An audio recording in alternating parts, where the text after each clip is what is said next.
مساء الخير. احنا النهارده موجودين في شقه 180 متر. الريسبشن بتاعها طبعا يشيل قطعتين زي ما انتم شايفين، ومعاه التراس بتاعه والسقف ارتفاعه محترم جدا.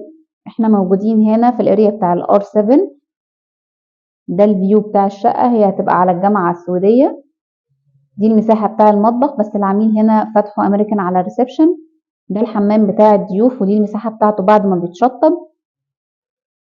دي اول اوضه. الاوضه طبعا مربعه، ارتفاعات السقف فيها كويسه جدا، ومعاها التراس بتاعها. ده الحمام اللي هيخدم على الأوضة الأولى اللي لسه شايفينها، والأوضة التانية اللي لسه هندخلها.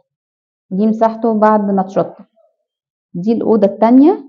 طبعا الأوضة دي الشباك بتاعها بانوراما، والمساحة بتاعتها مربعة. دي بقى الأوضة الماستر. دي المساحة بتاعتها، داخلها الشمس ومعاها تراس. ودي المساحة بتاعة الدريسنج، مساحة كبيرة جدا.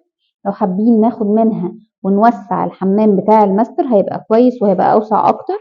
دي مساحته بعد ما تشطب.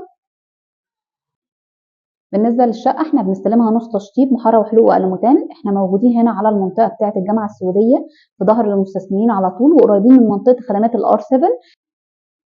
نقدر نستلم الشقه بمقدم 10% ونقسط الباقي على 6 سنين. لو حابب تحجز في المشروع سيب لنا